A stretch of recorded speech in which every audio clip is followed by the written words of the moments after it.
Buenas noches, bienvenidos a De qué se habla a las 7. Gracias por conectarse con nosotros a través de Señal Colombia y de rtvcnoticias.com. Recuerden que los leemos con el numeral Hablemos de en nuestras redes sociales. Y precisamente hoy hablamos de 4 temas que están en la conversación de los colombianos. Vamos a hablar de los monumentos derribados en diferentes regiones del país. ¿Qué mensaje dejan y qué hay detrás de estos gestos contra el patrimonio histórico? Conversaremos de las herramientas constitucionales y legales que hay para desbloquear vías. Y en nuestro tercer tema vamos a hablar de cómo verificar la autenticidad del contenido que compartimos en nuestras redes sociales. Y finalizamos indagando si hay o no una crisis de resultados en Copa Libertadores y Suramericana y de pulso entre dirigentes de la Conmebol. Bienvenidos. Hechos, datos, cifras y personajes que nos dan de qué hablar. Durante las últimas semanas, las estatuas de conquistadores y personajes de la historia colombiana, como Antonio Nariño, Sebastián de Belalcázar, Misael Pastrana y recientemente Gonzalo Jiménez de Quesada, aquí en Bogotá, han sido derribadas por diferentes etnias indígenas y manifestantes en varias ciudades del país. La comunidad indígena justifica sus acciones como una manera de reivindicar la memoria de ancestros asesinados y esclavizados por las élites. Sin embargo, para algunos historiadores y especialistas en patrimonio, estos actos representan un golpe grave a la memoria del país. Hoy en De qué se habla a las 7 tenemos diferentes puntos de vista sobre este tema. Y para empezar, nos acompaña Felipe Buitrago, ministro de Cultura. Gracias, ministro, por darnos estos minutos y bienvenido a De qué se habla a las 7. Mire, son 4 las estatuas de personajes históricos derribadas en el transcurso de las manifestaciones. ¿Cuál es su postura al respecto? Muchas gracias, Daniela, por ponernos en este espacio de qué se habla a las 7. Un saludo para toda su audiencia. Y Daniela, estamos hablando de más de 18 esculturas que han sido vandalizadas alrededor del país. Eso es algo muy triste porque se trata de patrimonio material e inmaterial que representa nuestra historia. Algunos podrán estar en desacuerdo con lo que representan, pero las vías de hecho no son el camino. Para eso tenemos espacios de diálogo en los que podemos conversar sobre la resignificación de estos monumentos. Si es necesario, pues se conversa con las comunidades, se conversa con las ciudades, con los alcaldes, con los diferentes líderes y podemos buscarles una reubicación a algunas estatuas aquí y allá o podemos tener actos de reparación simbólicos, pero lo que no podemos aceptar son las vías de hecho y mucho menos en el marco de una protesta que es pacífica, que es legítima, que desafortunadamente ha sido infiltrada por algunos actores violentos. Ministro Buitrago, ¿qué representan para el patrimonio histórico las estatuas y monumentos que han tumbado? Miren, los monumentos son la memoria. Esa memoria nos permite precisamente conectarnos con el pasado, poder celebrar el pasado, poderlo analizar, poderlo interrogar. Nos permiten además, a partir de esa interrogación, entender nuestro presente, entender mejor quiénes somos, cuál es nuestra identidad, qué retos tenemos como sociedad en materia de inclusión, qué retos tenemos como sociedad en materia de tolerancia, y a partir de eso también podemos, por supuesto, proyectarnos hacia el futuro, soñar con lo que queremos ser y de qué manera queremos proyectarnos como sociedad, una sociedad incluyente. Es evidente que hay una escasez de símbolos que representen algunas comunidades en el país. Eso está bien, conversémoslo, construyamos nuevos monumentos, ejecutemos un programa de trabajo y resignificación, pero no tiene sentido que ataquemos y destruyamos patrimonio histórico que representa tanto para los colombianos y que debe ser objeto de reflexiones y no objeto de actos de violencia. Ministro, cuando se hacen este tipo de monumentos, ¿cómo se elige a los personajes? ¿Qué se tiene en cuenta en este proceso? Daniela, una cantidad importante de estos monumentos se han desarrollado a lo largo de la historia. Hay estatuas que tienen más de 100 años, hay estatuas que tienen unos 80 años. Las razones por las que cada una de ellas se hizo están consignadas en los libros de historia precisamente. En algunos casos, como parte de un homenaje tal vez al bicentenario de una ciudad, de recordar a su fundador, en otros casos para reconocer a un hijo ilustre de una ciudad, en otros casos estamos hablando de también obras de arte que han sido vandalizadas, obras del maestro Fernando Botero. Entonces, aquí de lo que se trata es de entender que cada obra representa algo mucho más grande que esa estatua como tal. Es decir, el componente físico es apenas una manifestación de un componente mucho más amplio que es memoria histórica, y eso es lo que tenemos que hacer reflexiones, tener conversaciones profundas. Y como les digo, Nada está escrito permanentemente en piedra, todo está constantemente en revisión, y si en algún momento determinado se encuentra que una comunidad, que una ciudad, que un entorno no está cómodo con un objeto de estos, se puede mover. Estatuas como la Rebeca, estatuas como el Mono de la Pila han sido movidos del lugar en numerosas ocasiones en la historia de Bogotá, y esto ha pasado con muchísimos monumentos en el resto del país. No tiene por qué ser diferente ahora. Demos las discusiones, hagámoslo en el marco de la civilidad, en el marco del debate, de la dialéctica, y dejemos a un lado las vías de hecho, por favor. Ministro, si no son estos símbolos, entonces, ¿quiénes serían merecedores de convertirse en símbolo de la historia colombiana que nos representen además a todos? Es que, José Fernando, la identidad no es algo único y no es algo monolítico. La identidad es una construcción permanente y es además contenedora de enormes diversidades. Un país como Colombia, donde solamente en lenguas tenemos 68 lenguas nativas, 65 que son indígenas y 2 que son criollas y una que es la romaní. Solamente por allá tenemos 68 cosmovisiones en cómo se expresa. Ya en cómo vivimos, estamos hablando de una diversidad todavía mayor. Entonces, lo que tenemos que buscar es que no va a haber símbolos que nos representen a todos en todo momento y en todo lugar. Tenemos que tener entonces una manifestación constante de diferentes símbolos.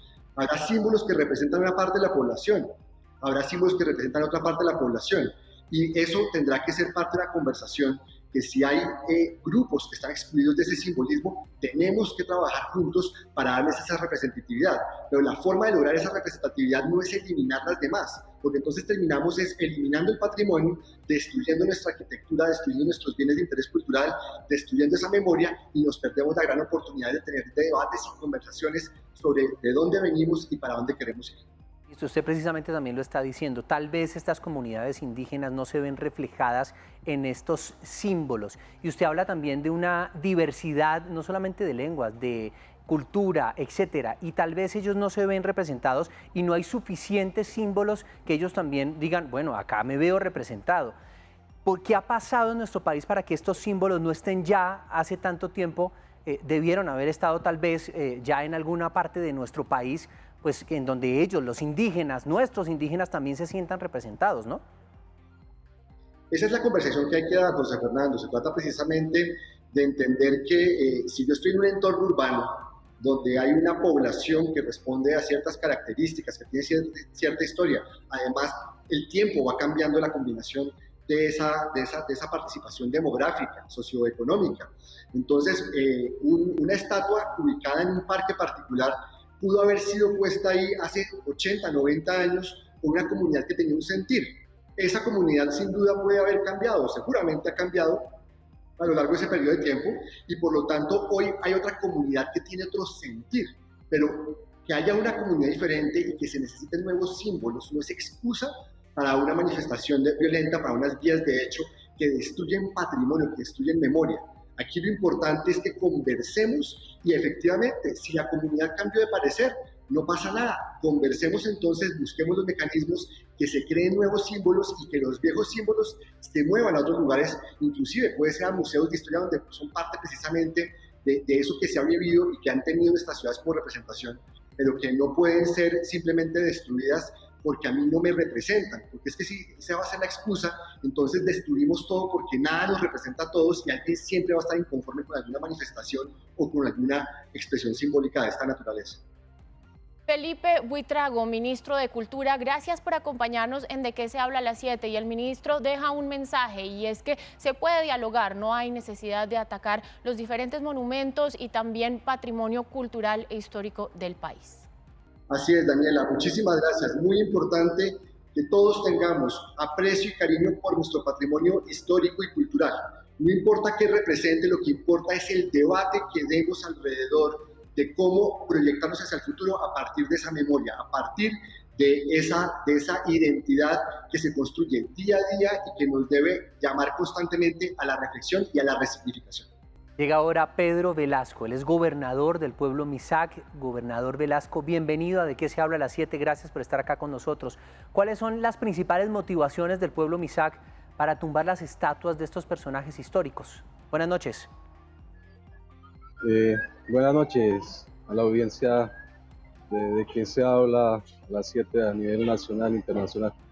Bueno, eh, las motivaciones son fundamentalmente que nosotros, después de 500 años, los pueblos indígenas en el país, los 116 pueblos y nosotros como pueblo Misak, seguimos reexistiendo y restableciendo los derechos cosmogónicos, los derechos territoriales y culturales sobre los territorios ancestralmente ocupados por nuestras generaciones en todo lo que es la Confederación del Valle Puvenense y el restablecimiento de la memoria de los pueblos indígenas en la geografía de Colombia. Gobernador, pero mire, pues dos preguntas realmente en una. ¿Por qué esperar tanto tiempo para dialogar, para conversar sobre, digamos, este desacuerdo que tienen ustedes sobre los personajes históricos que hay en diferentes ciudades del país? ¿Habría realmente la necesidad de tumbarlos? ¿No encontraron ustedes una manera diferente de llegar a un acuerdo? Pues precisamente desde el movimiento de autoridades indígenas del Suroriente tenemos muy clara la representación y la forma como hemos venido transformándonos históricamente como pueblos indígenas en Colombia. Diálogo con los pueblos ancestrales a nivel de Latinoamérica y en Colombia nunca ha habido con aquellos que han generado esas formas de representación de poder sobre la diversidad étnica en el país. Se esperaría una posibilidad de diálogo si las clases dirigentes actuales estuvieran a la altura de las discusiones para hablar de los retos históricos sobre la memoria de los pueblos indígenas en Colombia. Fue muy claro el ministro de Cultura al decir que estos actos, más siendo la persona y la gente que tenía que estar hablando para salvaguardar los derechos de los pueblos indígenas y la cultura del país, simplemente en un acto sin ninguna conocimiento histórico de los pueblos indígenas en Colombia, los declara como actos vandálicos. Pues un ministro de Cultura que desconoce la historia del país y desconoce cómo la formación del Estado-Nación pues ha sido hecho sobre la muerte y sobre la cruz y la espada, aquí en especial con los pueblos indígenas del suroccidente del país. Gobernador Velasco, usted acaba de tratar un tema importante y es, digamos, esas dos vías, esas dos caras de la moneda de lo que ha ocurrido, porque hay quienes, y hay que decirlo, pues consideran esto como un acto vandálico, como un atentado contra la historia de nuestro país. ¿Qué opinión le merece esta postura y además no habría tal vez otra forma de reivindicación? Habría, si el gobierno, todas las generaciones de gobiernos que históricamente se han relacionado con los pueblos indígenas, si hubieran ejercido un diálogo, una forma de concertación a la hora de formar y titular tierras sobre la voluntad colectiva de todas las generaciones que ancestralmente hemos vivido, pues hubiéramos pensado en la posibilidad de que las cosas en Colombia se hacen de manera dialogada y concertada. Aquí lo que nosotros estamos haciendo no es una acción que contravíe los principios constitucionales de reivindicación de los derechos de los pueblos indígenas. Aquí lo que se está es ajustando y revitalizando y sanando esa forma oficial de ver la historia de este país, porque la historia de este país pues se ha construido a partir de la no existencia de la justicia cognitiva indígena dentro de la forma como se mira a Colombia como país. Gobernador Velasco, me gustaría que usted nos pudiera dar de pronto algunos nombres de cuáles cree que serían los personajes o figuras merecedoras de un monumento en nuestro país que represente a todos los colombianos sin excepción. Pues desde la cosmovisión de los pueblos indígenas es muy importante pensar que nosotros, la lucha del movimiento indígena no es poner rostros ni apellidos, sino está el restablecimiento de los derechos tradicionales mediante la fuerza de la gente y la conciencia colectiva pues se debe fortalecer hacia ese horizonte, donde la historia oficial pues tiene que también estar en la capacidad de poner en debate ahorita en el siglo XXI de cómo los pueblos indígenas, después de 500 siglos de resistencia, pues estamos nuevamente reinaugurando acciones políticas de restablecimiento y resignificación de nuestra memoria como pueblos indígenas en Colombia. Bueno, pues Pedro Velasco, gobernador del pueblo Misak, muchísimas gracias por acompañarnos en De qué se habla a las 7. A ustedes, muchas gracias, pues más aún que estamos precisamente por ese mismo hecho de que en Colombia desconocen las demandas históricas de todos los sectores, pues dentro de los temas en discusión del paro nacional son estas, que la memoria de los pueblos indígenas y el tema de las demandas de los problemas de país pues se discutan a la altura con el gobierno, y la altura está en las bases, ¿no? Y las instituciones pues claramente siempre han tenido su fuerza es en la representación de la represión de la fuerza pública, y seguiremos avanzando.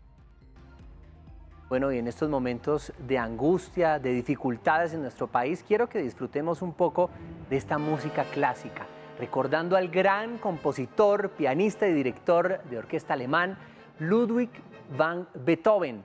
Un día como hoy, en el Teatro Imperial de Viena, en 1824, corrijo Daniela, se estrenó su 9ª sinfonía. Sí, además les quiero contar que esta fue la última aparición pública de este célebre músico fallecido 2 años y 10 meses después, en 1827. Mire, escuchemos a ver. Relájese un poquito. Respire profundo, cierre los ojos y escuche.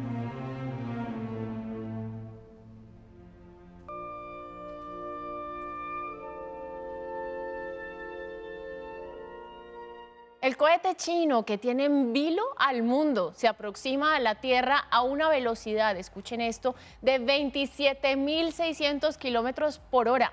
Y aún no está claro dónde impactará. Aunque de 27.000 kilómetros por hora, un poco más de 27.000 kilómetros por hora, ¿usted se imagina eso a cómo debe ser de rápido? Y bueno, aunque los expertos redujeron las áreas donde podría caer, el Pentágono y las autoridades espaciales europeas siguen monitoreando el artefacto chino que está fuera de control. En las últimas horas, los expertos militares señalaron que el cohete Long March 5B puede caer en la superficie en algún momento entre el sábado y el domingo. No miren al cielo, por favor. Para hablar sobre este tema que tiene conmocionado al mundo, nos acompañan Juan Diego Soler, PhD, investigador del Instituto Max Planck de Astronomía. Juan Diego, muchas gracias, y para empezar ayúdenos a entender un poco y darnos un poco de contexto sobre este cohete chino. ¿Qué es lo que está pasando? Bueno, buenas noches. Este es un cohete marcha larga 5B, es decir, eso significa que es el cohete más potente de la Agencia Espacial China. Es un cohete que tiene la capacidad de enviar cargas de hasta 25 toneladas a la órbita cercana de la Tierra, entre 300 y 400 kilómetros de altitud. Es un cohete que tiene más o menos las mismas capacidades de un Falcon 9, como los que está utilizando Elon Musk ahora con SpaceX. Y resulta que este cohete fue lanzado el 29 de abril con la misión de instalar el primer módulo de lo que va a ser una estación espacial china. Lo que está cayendo o se está precipitando hacia la Tierra no es el cohete entero, solamente una fase del cohete, es el núcleo del cohete, que es un tubo de 10 pisos y pesa 20 toneladas, pero pues no está cayendo directamente, no va a caer como caen los objetos en la casa, sino está en una trayectoria que primero está dando vueltas alrededor de la Tierra y está perdiendo cada vez más velocidad y se está precipitando sobre nuestro planeta. Juan Diego, entonces a esta hora, ¿en dónde está? Y con eso que usted nos está diciendo de que va perdiendo cada vez como mayor potencia y mayor velocidad, ¿realmente podemos entonces estar tranquilos de que pues no va a pasar nada aquí de un tema muy grave en la Tierra? Pues las probabilidades de impacto contra un centro urbano son relativamente pequeñas. De hecho, sabemos, se ha reducido el margen de las latitudes en las cuales puede caer a entre 41 grados norte y 41 grados sur, es decir, como entre Madrid y Nueva Zelanda. Entonces, yo sé que es un campo amplio de la Tierra, pero pues ya eso reduce el campo en el que puede caer. Y está dándole una vuelta a la Tierra cada hora más o menos. Es decir, cada hora está cambiando el lugar en el que podía establecer el impacto. Ahora mismo se espera que impacte en la medianoche del sábado, más o menos 6 horas. El rango aún es muy largo y como está dándole vueltas a la Tierra cada 6 horas, pues ahí está, cada hora, pues ahí está toda la incertidumbre que tenemos, porque no sabemos dónde va a caer. Cada hora se está desplazando. En este momento puede estar en algún lugar sobre el Pacífico y de hecho la mayor parte de la Tierra, 2/3 partes de la Tierra son agua, son los océanos, entonces es muy probable que termine precipitándose sobre el océano. El problema es que este sea un descenso no controlado. El cohete no está cayendo como si fuera una flecha, sino está moviéndose descontroladamente. Sabemos que se está moviendo, está tambaleándose por la luz que refleja, se puede ver con telescopios. De hecho, la Agencia Espacial Rusa ha estado haciendo observaciones que muestran que se ha estado moviendo y ustedes pueden imaginarse la dificultad que es predecir el movimiento y la trayectoria de un objeto en la atmósfera si está fuera de control. Entonces ese es el problema, que sea un descenso no controlado. Juan Diego, pero mire, ¿se sabe hace cuánto ellos tenían conocimiento del desprendimiento de este, digamos, artefacto del cohete? Porque solamente se avisa pues 24 horas antes de que impacte la Tierra. No había un conocimiento, o sí había, pero no querían informar. ¿Por qué tan tarde ese aviso? No, sí sabía. Lo que pasa es que no se había hecho noticia antes, pero se sabía que ese módulo se había desprendido del cohete ya hace varios días. Ese desprendimiento de esos módulos es normal, hace parte del funcionamiento de esos cohetes. Los cohetes de SpaceX, por ejemplo, dejan esa fase del cohete en órbita, pero tienen un sistema que los redirecciona hacia la Tierra y hace que esa trayectoria de entrada se dirija hacia el mar, donde tiene pocas posibilidades de causar algún problema. El problema es, en parte, la comunicación con la Agencia Espacial China. Esta es la segunda vez que se lanza este tipo de cohete tan potente y no se sabe exactamente qué fue lo que sucedió. Si era el plan inicial hacer un descenso no controlado, calculando que, bueno, a lo mejor las probabilidades de que pase algo son tan bajas que no les interesa hacer un descenso controlado, que conlleva costos y esa es una pieza que se va a perder cuando cae en el océano, no puede ser reciclada, entonces es un costo que se pierde.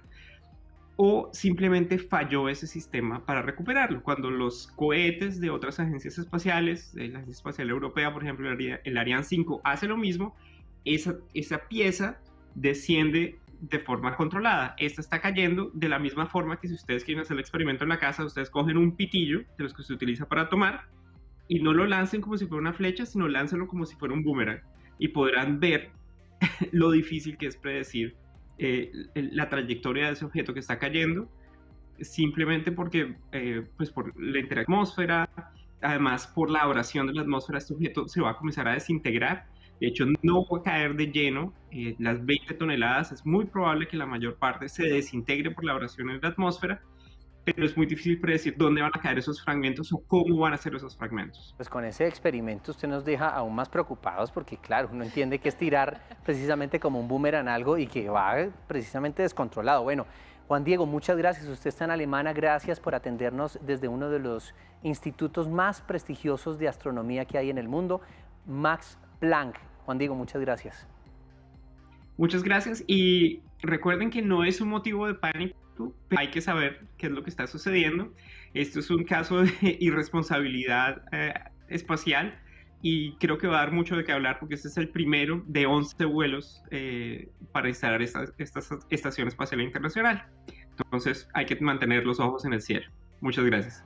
Un colombiano representándonos en Alemania. Maravilloso. Y bueno, ya sabemos, el mensaje que nos deja es ojos en el cielo, pero tranquilidad, vamos a estar bien, no va a pasar nada y nosotros aquí nos quedamos, nos vamos a una pausa y ya regresamos. Ya volvemos. Gracias por continuar con nosotros en De qué se habla a las 7. Los bloqueos que está viviendo el país y que ya están generando desabastecimiento en ciudades como Cali y una reducción fuerte en la oferta de productos agrícolas y pecuarios en Bogotá, pues levantaron una nueva polémica debido a las declaraciones de la Fiscalía sobre la posibilidad de la extinción de dominio a los vehículos que son usados para estos bloqueos.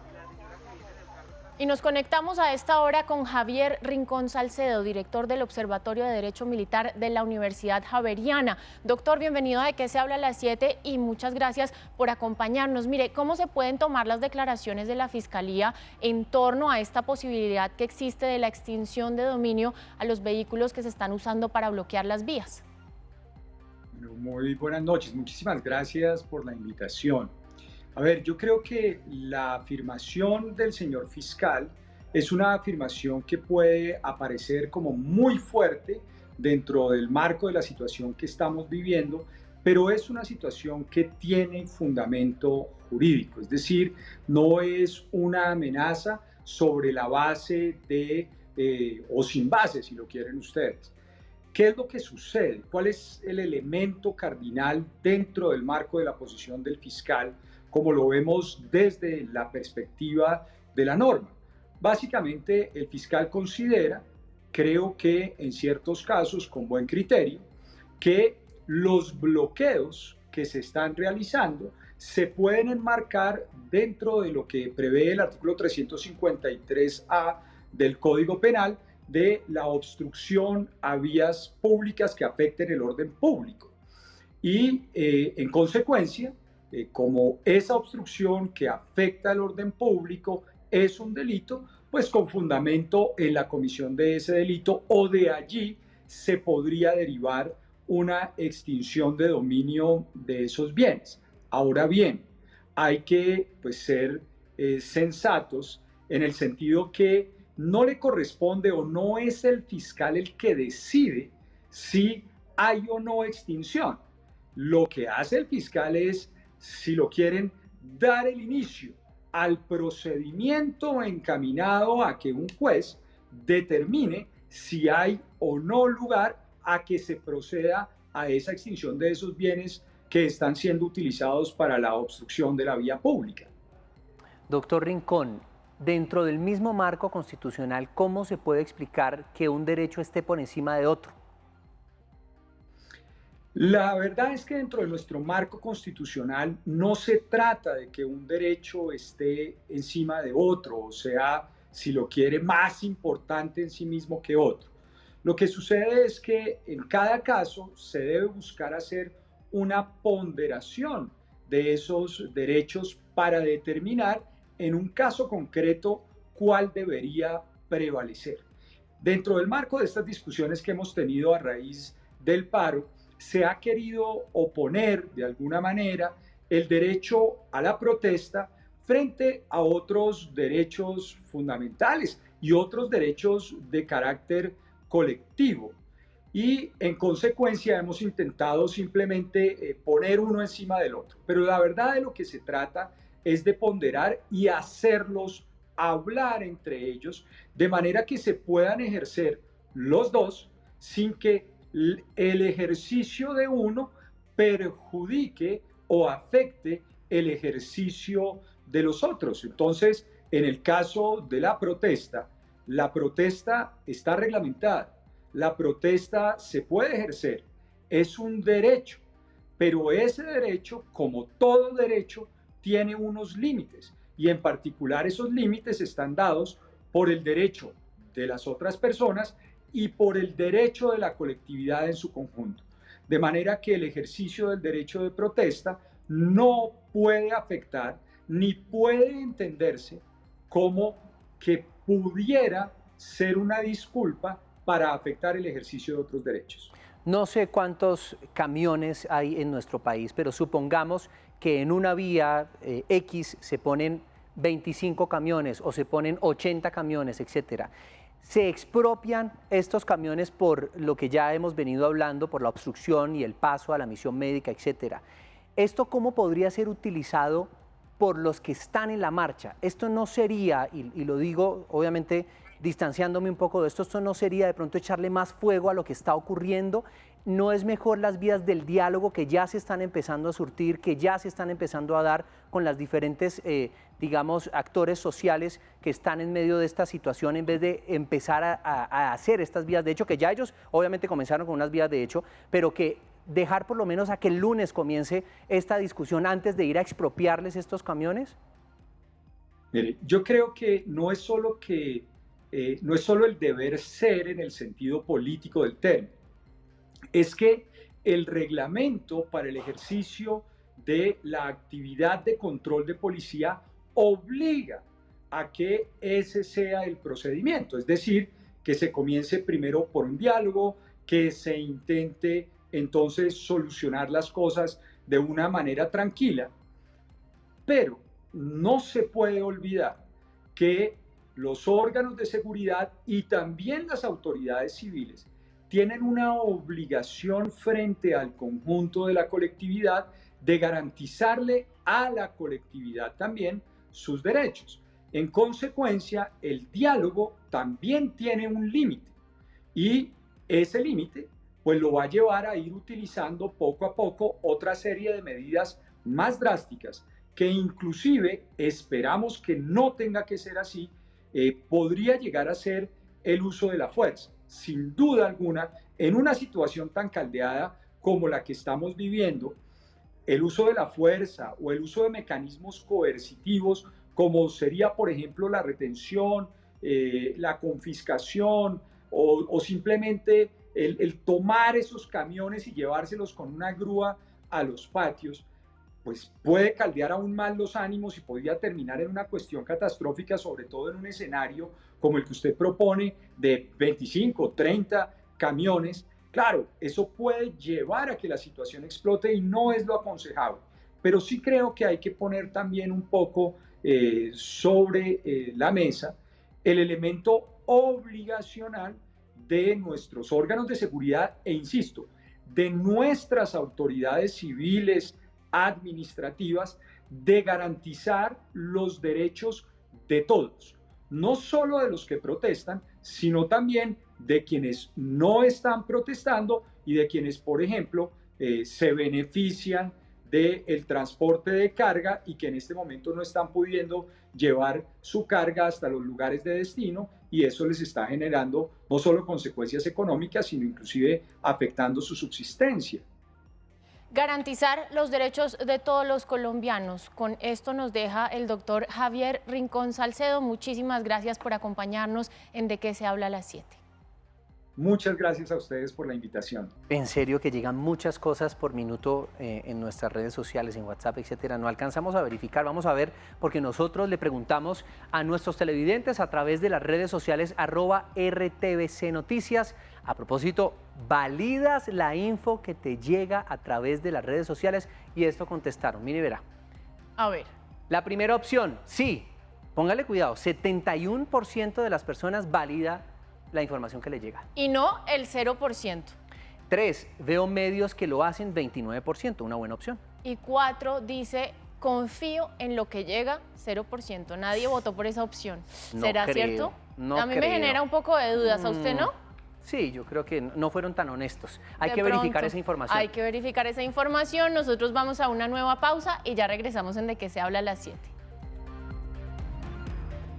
Regresamos a De qué se habla a las 7 y hoy inicia oficialmente el Festival Luisa Calvo de Música Colombiana 2021. El festival propone una maravillosa receta para recuperar la identidad andina colombiana y así seguir promocionando grupos nacionales. Además, busca incentivar en los más jóvenes el amor por la cultura musical andina, dinamizando estos ritmos de manera que sigan evolucionando en el futuro.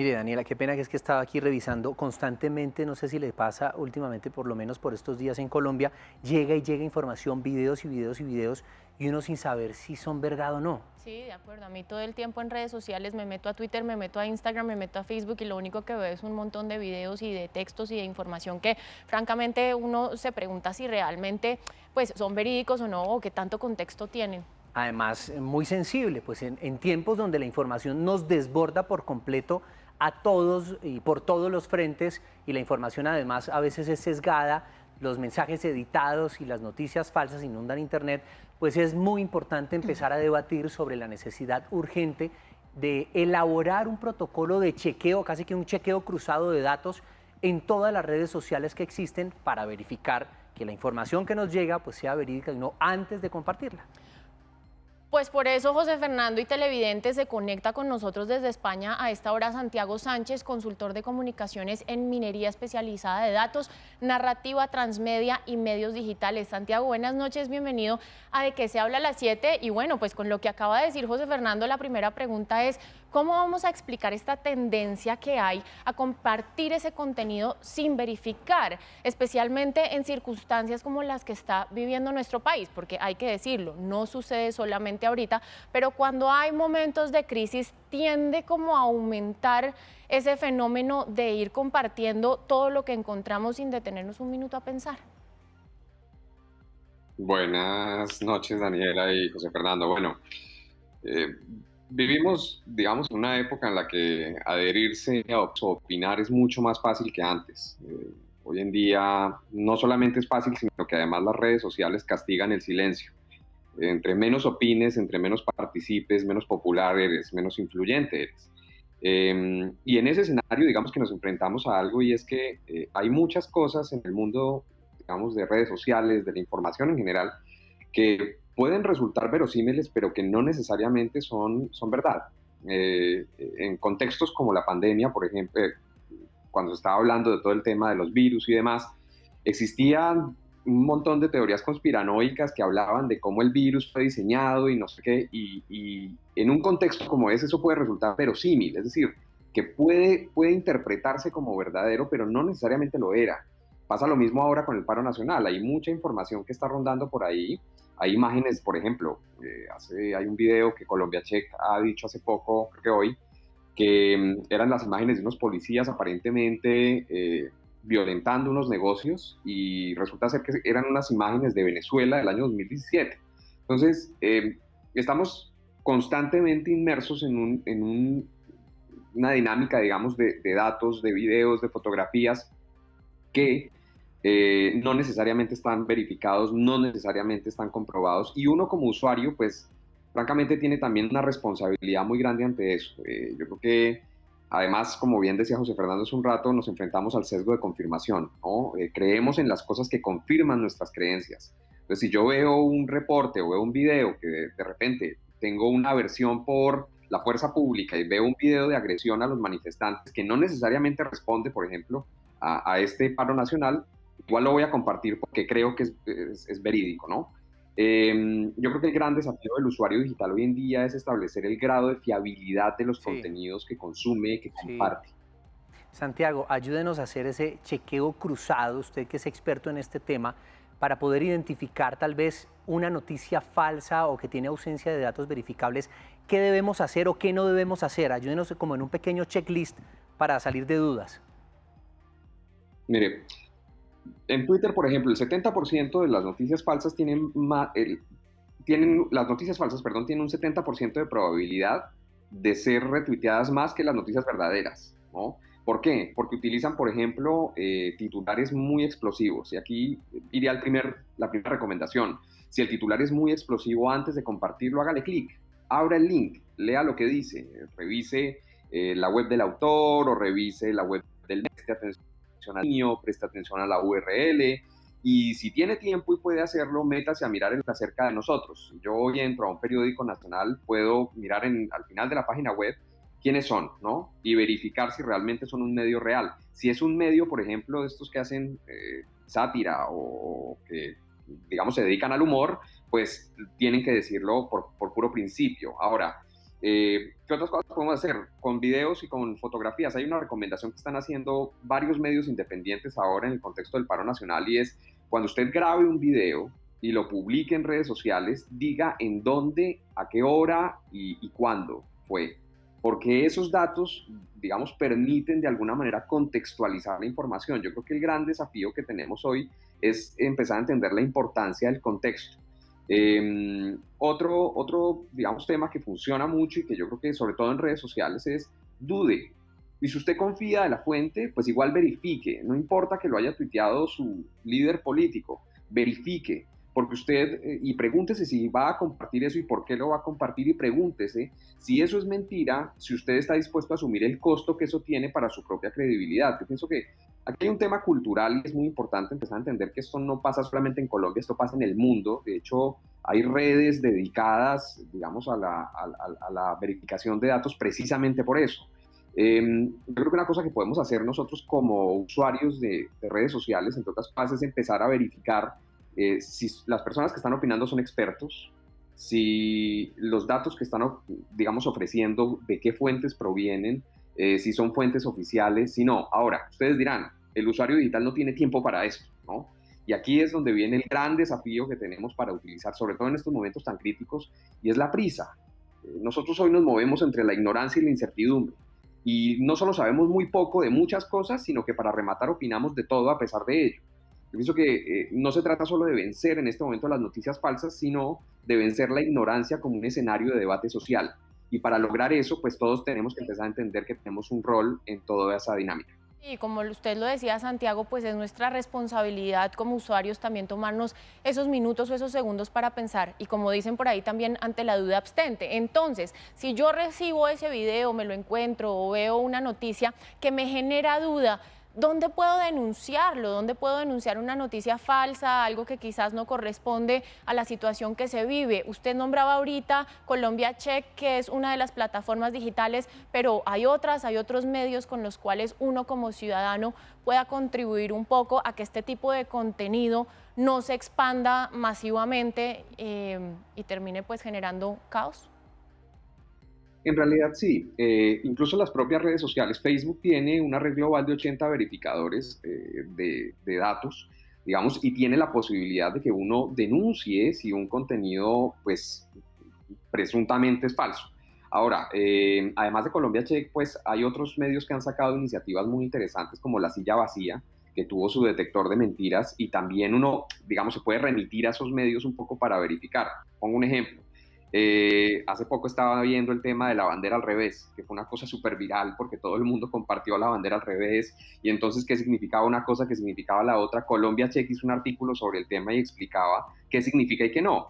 No todo lo que está, digamos, cuando hablamos de verificación de datos hay que comprender que no todo necesariamente es falso. Es decir, hay cosas que son medianamente verdaderas, hay cosas que son totalmente falsas, hay cosas que tienen datos mal interpretados y demás. Entonces, yo hablaría particularmente de Colombia Check. Desafortunadamente, esto no lo digo yo, esto lo dice la persona que lidera la red internacional de fact-checking del Poynter Institute. Ella decía en una entrevista con la FIP, decía, mira, todavía somos muy pocos, digamos. Entonces, los que hay son muy fuertes, tienen unos equipos de periodistas muy buenos, sí, pero todavía son pocos. En Colombia yo pues no me atrevería a hablar de otros porque no conozco realmente.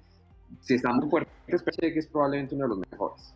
No, y entre otras cosas, los medios de comunicación deberíamos, si trabajamos bien, como lo venimos haciendo, pues deberíamos ser una fuente confiable de información, porque de eso se trata, y para eso, digamos, nos entrenamos, para el manejo de la información y para verificar la información. Además, no se vale decir, me lo mandaron, Daniela. De acuerdo. Bueno, pues agradecemos a Santiago Sánchez, consultor de comunicaciones en minería especializada en datos, narrativas, transmedia y medios digitales, por acompañarnos en De qué se habla a las 7. Muchas gracias. Gracias a ustedes. Bueno, y hoy es viernes y los viernes a nosotros nos gusta hablar de fútbol también. Por eso la presentación de los clubes colombianos en los torneos continentales viene de capa caída.